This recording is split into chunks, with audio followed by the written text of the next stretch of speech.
Welkom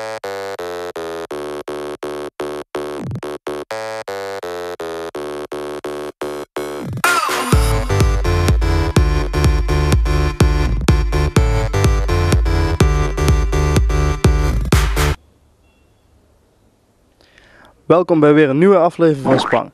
In deze uitzending kregen Riesnel en Michelle kookles van topchef Wok Do.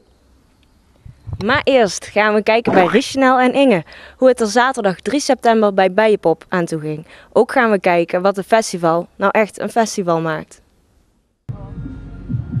Wij staan hier bij Bijenpop op een prachtig begin van de avond en dan stellen we ons de vraag: wat maakt een festival nou een goed festival? Dat gaan we uitzoeken.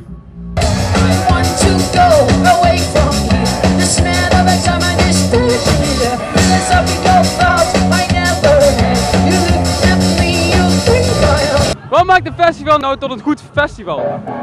Sowieso Concubine, dat is een fucking vet. Bier. Gewoon dat het gratis is.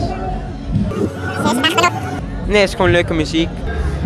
Ja, als ze een goed merk bier hebben, dat is belangrijk natuurlijk. Kijk. Dankjewel. Ja, er zijn een heleboel factoren, hè? Keiharde muziek. Mag ik jou wat vragen? Gezelligheid. Weet ik eigenlijk niet. Het drinken dat helpt, maar nog steeds was het optreden van Concubine was ook gewoon heel tof. Je moet natuurlijk goede muziek hebben. De muziek natuurlijk, hè?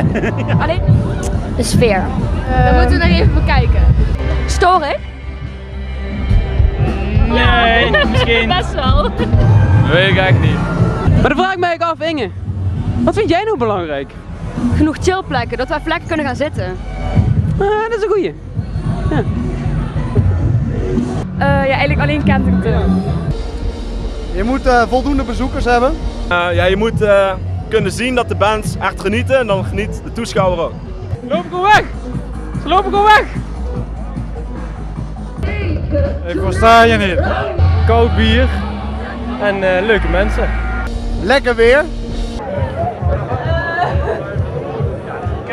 Ja, het is gezellig. Goeie muziek? Dat iedereen uit zijn dak kan gaan.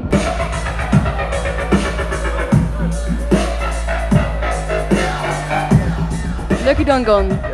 Je hebt net gedraaid, hoe vond je het gaan?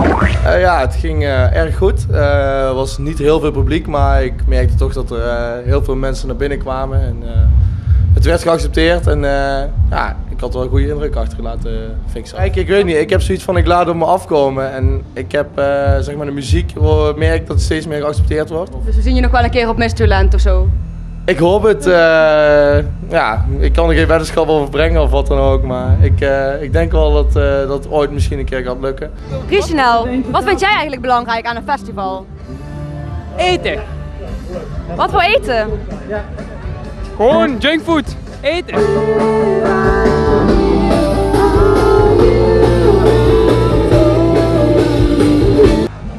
Mag ik één babi pangang? Ja, dat is goed. Ja, heb ik niet. Had ik net zo zin in.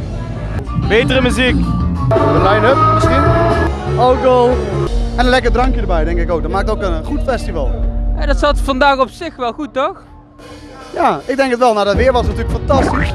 Ja, ik vind zelf de bands en de DJ's dat we weer een heel mooi programma hebben neergezet. Ik vraag me af waarom het zo hard moet. We zullen dus vragen aan de organisatie. We hebben een beetje rondgevraagd aan de mensen. En er zijn ook een paar dingen die ze minder vonden. Oh, nou. Zoals de muziek stond een beetje hard. Ja, voor mij mag het wel hard hoor. Ik vind het wel lekker. Voor mij ook. Dus ja, maar hoe oud waren die mensen? En ja, de opkomst was dat viel een beetje tegen. Wat vind je daarvan? Ja, nou, ik vind dat jammer natuurlijk. Ik heb ook graag meteen om 3 uur dat het gewoon helemaal vol staat. Aan de andere kant moet je ook wel denk ik daar nuchter in zijn. En je realiseert dat bij mooi weer ook een hoop mensen 's middags op het terrasje gaan zitten. Zaterdagmiddag heel veel jongeren hebben dan denk ik toch ook een bijbaantje. Dus ja, en er staat al meer volk dit jaar 's middags dan vorig jaar. Dus als we dat kunnen uitbreiden dan...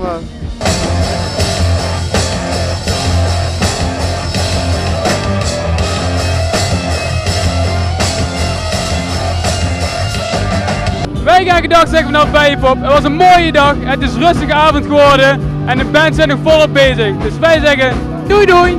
Doei! Doei! Dylan en Teuntje hadden weer eens zin in een grapje.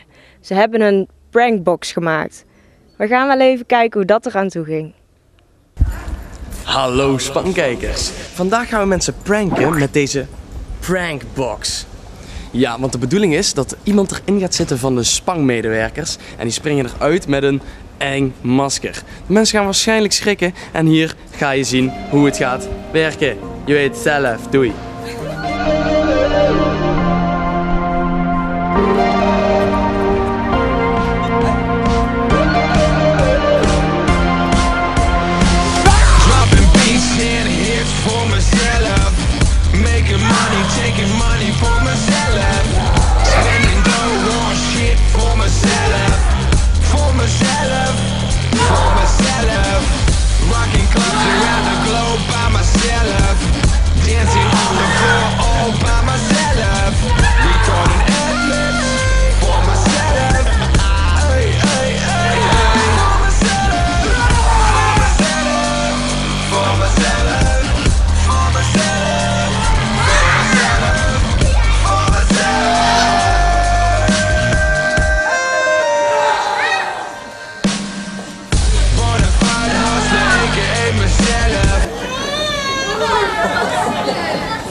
Mezelf.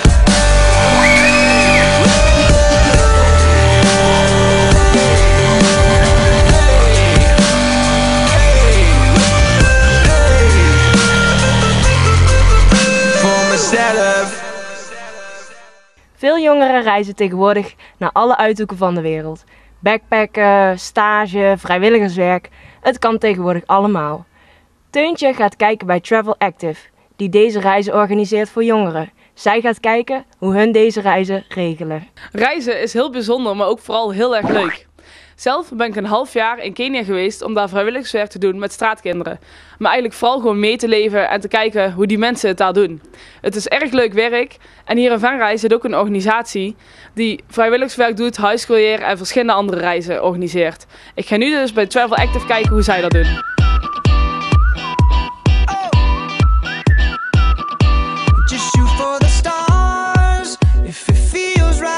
Highschool-programma is een programma voor middelbare scholieren tussen de 15 en 18 jaar oud.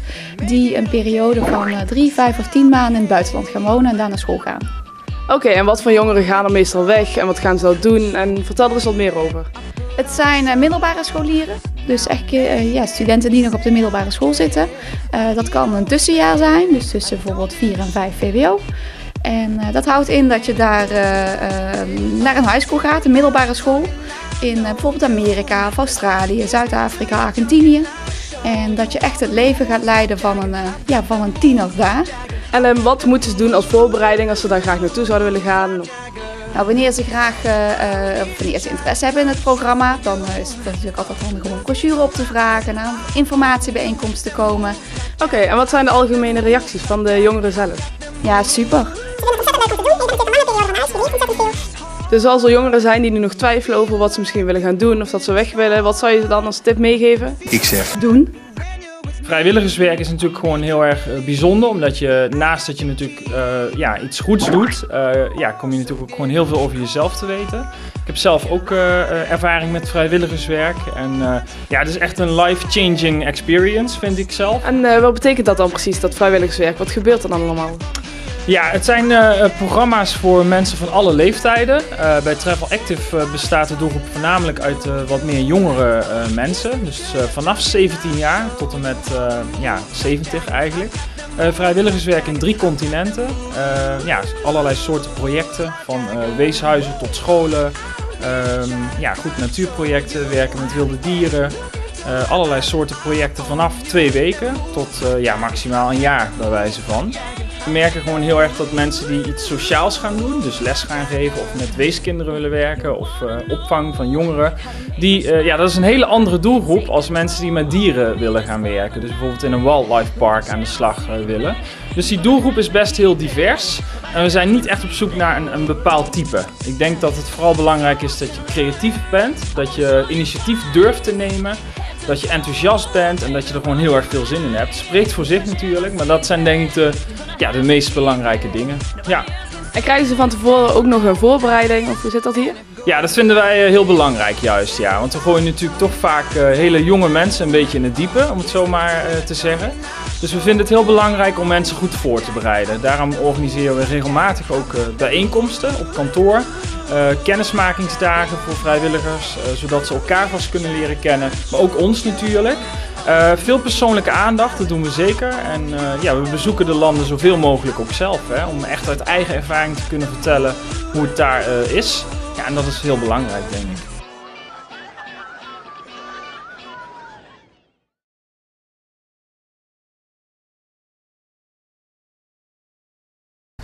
Hey spankijkers, vandaag ga ik u laten zien hoe je een hond moet aftrainen. U pakt 1 stukje speculaas en u pakt een kleine hond. Hoi. Oké, lik. Oké, lik. Kijk, ik zie het. Draai. Kom maar. Hey. En draaien.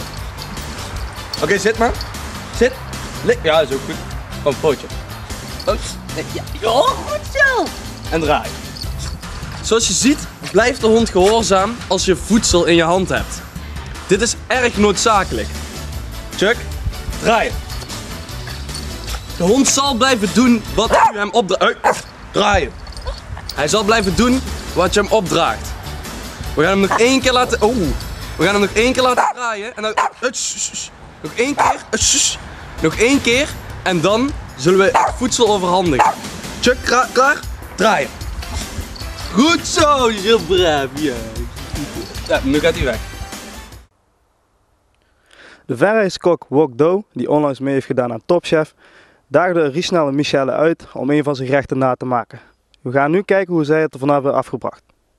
We zitten hier met Wok, een jongen van 20 uit Venray die mee heeft gedaan aan Top Chef. Waarom heb jij eigenlijk meegedaan aan Top Chef? Omdat het mij een zeer leuke uitdaging lijkt om te doen. En ik dacht een goede kans te kunnen hebben tegen de mensen uit Limburg. En hoe vond je de competitie? Ja, de competitie was wel pittig. En er zaten goede mensen tussen, dus het was wel een gewaagde wedstrijd. Flinke uitdaging.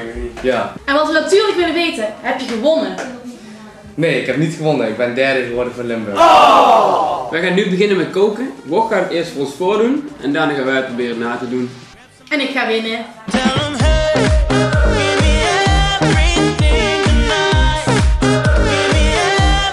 Ik heb zojuist de pompoen in een pan gedaan. Eerst schoongemaakt en in een pan gedaan samen met een beetje tijm.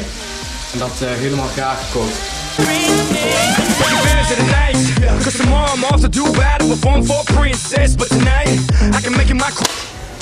Hallo.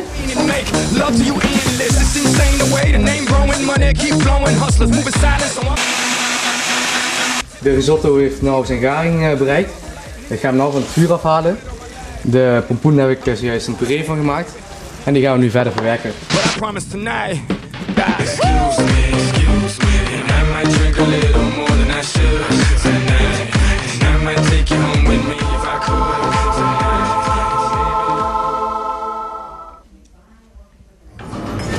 Dit kunnen wij beter. Weinig kans. Hebben jullie zojuist gezien wat ik heb gemaakt? Ja. Hebben jullie het geproefd? Ja. Dan mogen jullie nu beginnen en dan ga ik hier zitten. Succes!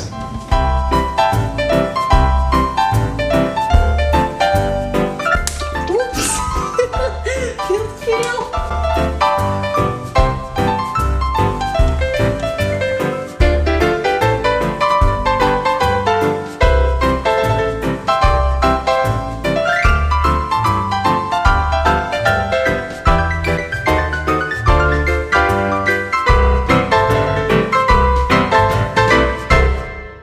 Nou, dan gaan we eens proeven wat jullie gemaakt hebben.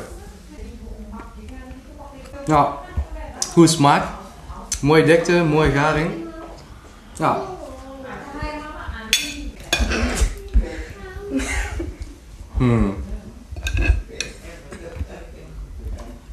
Heb jij het gerecht nageproefd, Michelle?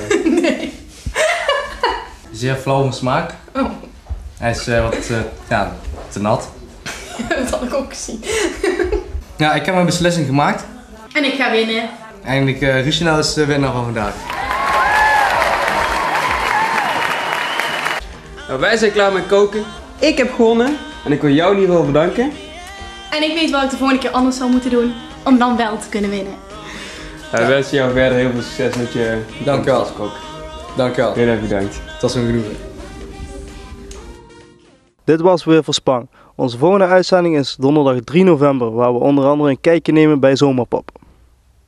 Vergeet ons niet te volgen op Twitter of om vrienden te worden op Facebook. En tot de volgende keer.